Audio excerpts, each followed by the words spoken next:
தேசிய முற்போக்கு திராவிட கழகம் உருவானது உங்க எல்லாருக்கும் தெரியும். எந்த கட்சி கிட்ட இருந்து நாம பிரிஞ்சு வந்ததில்ல.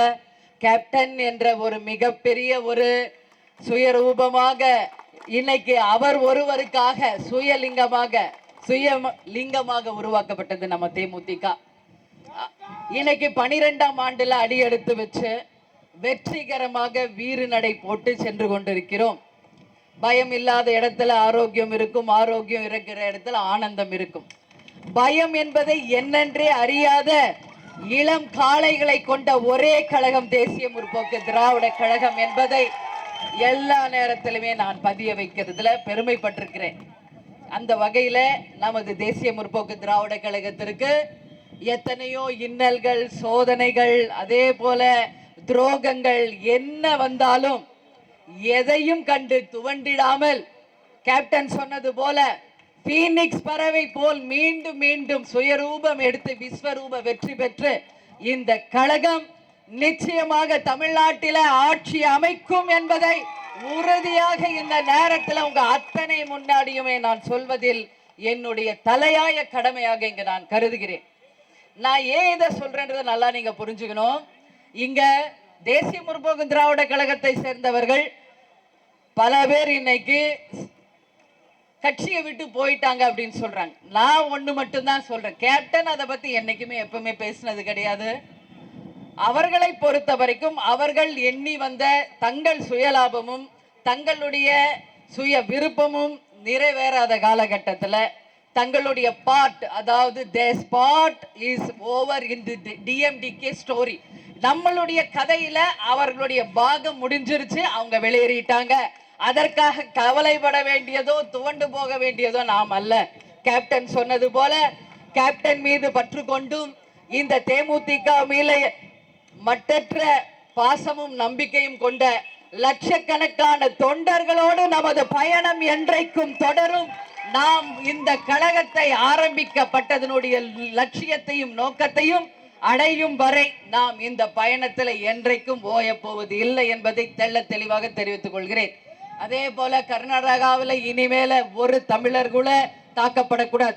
அது தமிழ்நாடு எங்க இருந்தாலும் சரி. இன்னைக்கு முல்லை பெரியாறுல டேம்ல பிரச்சனை, சிறுவாணி அணை டேம்ல பிரச்சனை, அங்கேயும் நமது பொதுப்பணித்துறையை சேர்ந்தவர்கள் பாதிக்கப்படுகிறார்கள்.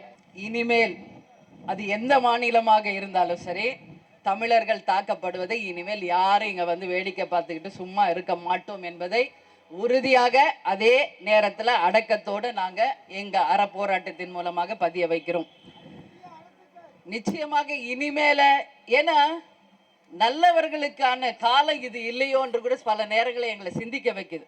நம்ம நல்ல வழியை நோக்கி சாத்வீகமாக போகணும் நினைக்கிறப்போ அவங்க அராஜகத்தின் வழியை கையில எடுத்தார்கள் என்றால் அந்த அராஜக வழியை கையில் எடுக்கவும் துணிந்தவர்கள் தான் தேசிய முற்போக்கு திராவிட கழகத்தை சேர்ந்தவர்கள் என்பதை வருங்காலங்கள் நிரூபிக்கும் என்பதை உறுதியாக இந்த நேரத்தில் நான் தெரிவித்துக் கொள்கிறேன். முதல்ல உண்ணாவிரதத்தை அறிவிச்சது நம்ம தலைவர். அதற்கு பிறகுதான் இன்னைக்கு திமுக எல்லாம் திடீர்னு அங்கங்க அறிவிக்காமையே போராட்டங்களில் ஈடுபட்டு கைதாகி இன்னைக்கு நியூஸ் ஆக்க பாக்குறாங்க. ஆனா நாம செய்யறது நியூஸுக்காக கிடையாது, உண்மையான தமிழகத்திற்காக, உண்மையாக தமிழர்களுக்காக என்றைக்கும் உணர்வோடு பாடுபடக்கூடிய கட்சியாக இன்னைக்கும் நம்ம தேமுதிக இருக்கும் என்பதை இந்த நேரத்தில் நான் தெரிவிச்சுக்கிறேன். ஜெயலலிதா அவர்கள் கூட முந்தா நேத்து 91,000 பேர் ஏதோ கட்சியில இணைஞ்சாங்க அப்படின்னு சொல்லி பெருமைப்பட்டிருக்காங்க. அது மட்டும் இல்லாம அரசியலிலே பயிற்சி களம் அதிமுக கிட்ட இருந்த எல்லாரும் கற்றுக்கணும்னு சொல்லி பெருமைப்பட்டிருக்காங்க ஜெயலலிதா அவர்கள். நான் ஜெயலலிதா அவர்களுக்கு கேட்கிற கேள்வி ஒண்ணுதான், ஜெயலலிதா அவர்களே, அப்படி உங்களை பார்த்து மற்றவர்கள் பயிற்சி பெறக்கூடிய அளவு நீங்க என்ன சரித்திர சாதனைய இந்த தமிழ்நாட்டில் மக்களுக்கு நீங்க செஞ்சிருக்கிறீங்க எங்களுக்கு புரியல. அவங்க சொல்றாங்க அம்மா உணவகத்தை உருவாக்குனது தான் சரித்திர சாதனை, இன்னைக்கு வெளிநாட்டில் இருக்கிறவங்களும் அதை ஃபாலோ பண்றாங்கன்னு ஜெயலலிதா அவர்கள் சொல்றாங்க. சரி இருக்கட்டும், நான் ஜெயலலிதா அவர்களுக்கு இந்த கூட்டத்தின் மூலமாக கேட்கறதெல்லாம் ஒண்ணுதான். அம்மா உணவகத்தை திறந்துட்டோம், அதனால உங்ககிட்ட பயிற்சி பெறணும்னு நீங்க சொல்றீங்களே, இன்னைக்கு நான் உங்ககிட்ட சவால் விடுகிறேன். இது போல தேமுதிக போல அதிமுகவை சேர்ந்தவர்கள் காலையில இருந்து சாயங்காலம் வரைக்கும் வாயில பச்சை தண்ணி கூட ஊத்தாம உண்ணாவிரதம் உட்கார உங்களால முடியுமா? ஜெயலலிதா அவர்கள் 93ல இதே காவேரி பிரச்சனையாக்காக முதலமைச்சராக இருந்த பொழுது, நல்லா நோட் பண்ணிக்கணும், முதலமைச்சராக இருந்த பொழுதுதான் போய் மெரினா பீச்சில் உண்ணாவிரதம் உட்கார்ந்தாங்க. இப்ப நான் ஜெயலலிதா சொல்றேன், ஜெயலலிதா இப்ப நீங்க தானே சிஎம், இன்னைக்கு உங்களுடைய 37 எம்பிஸ் இருக்காங்க.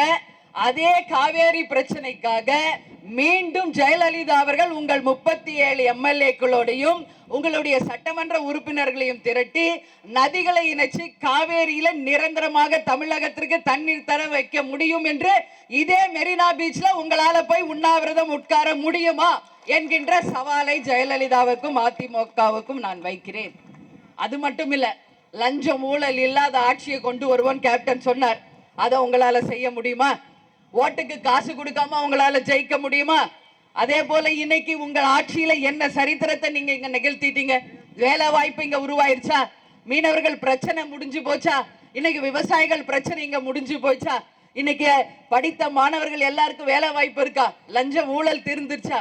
அந்த அம்மா சொன்னாங்க, இன்னைக்கு தமிழ்நாடே மின்சாரத்துல மின்மிகை மாநிலமாக இருக்கு.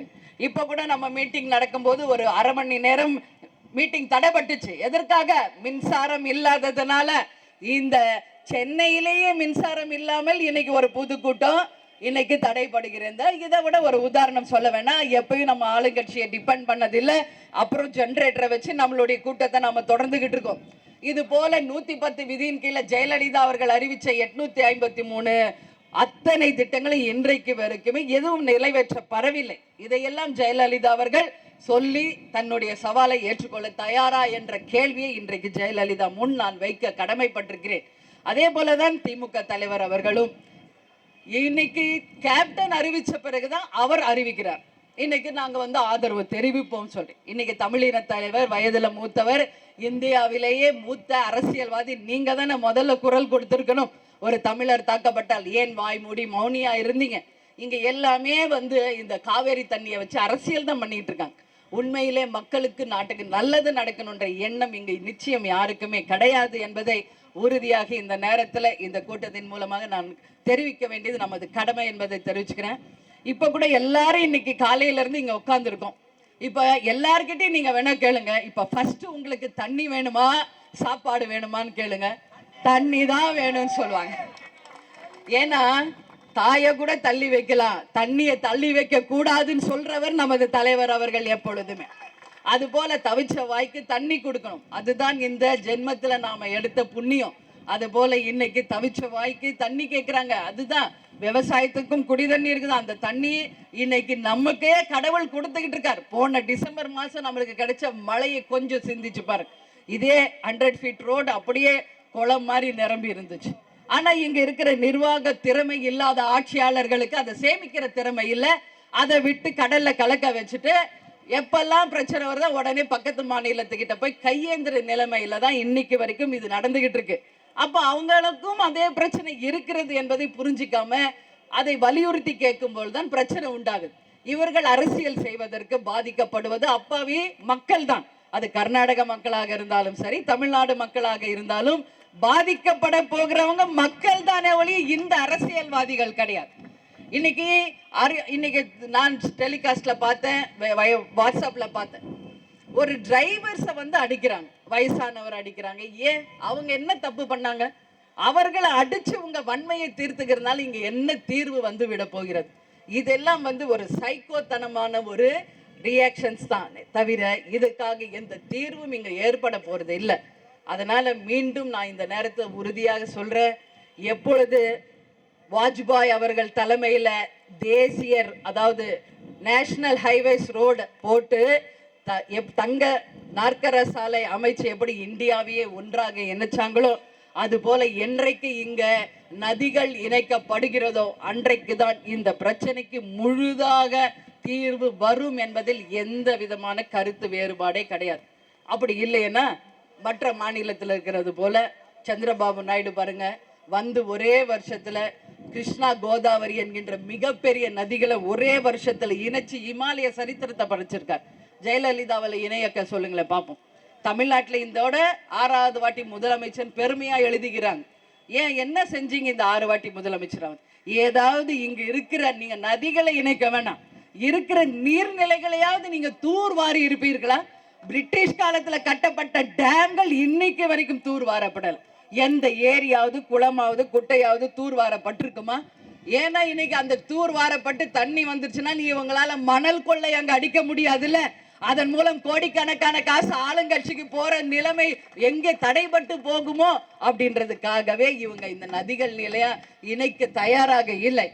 எப்பொழுது ஒரு நல்ல ஆட்சி இங்க வருமோ அப்பொழுதுதான் இந்த பிரச்சனைகளுக்கு எல்லாமே தீர்வாக இருக்கும் என்பதுல எந்த மாற்று கருத்துமே இல்லை. இங்க பேசின ஒவ்வொருத்தருமே மிக அழகாக இன்னைக்கு பேசினாங்க. நான் ஒவ்வொருவருடைய ஸ்பீச்சும் நான் இன்னைக்கு ரொம்ப ரசிச்சு கேட்டேன். அவ்வளவு அருமையாக அவர் ராஜேந்திரநாத்தாக ஆகட்டும், நமது பேச்சாளர்கள் ஆகட்டும், எல்லாருமே ஒவ்வொருத்தருமே தெள்ள தெளிவாக இன்னைக்கு அத்தனை பேருடைய ஸ்பீச்சும் இருந்தது. இன்னைக்கு அவர்கள் அத்தனை பேருமே அண்ணன் மோகன்ராஜ், எல்வி அவர்கள், பாபு முருகவேல், அதே போல நமது அருட்செல்வன் அவர்கள் எல்லாருமே ஒவ்வொருத்தரையுமே நான் இங்க சொல்ல கடமைப்பட்டிருக்கிறேன். அத்தனை பேருடைய ஒவ்வொருவருடைய ஸ்பீச்சிலும் ஒரு நியாயம் இருந்தது, ஒரு எதிர்பார்ப்பு இருக்கு. வருங்காலத்தில் தேமுதிகவை பற்றிய ஒரு மிகப்பெரிய கனவு இருக்குவது தெளிவாக புரிந்தது. உங்கள் அத்தனை பேருக்கும் கேப்டனின் சார்பாக உங்கள் அண்ணியாக நான் சொல்வதெல்லாம் நிச்சயமாக உங்களுடைய ஒவ்வொருவருடைய எண்ணமும் ஈடேறும்.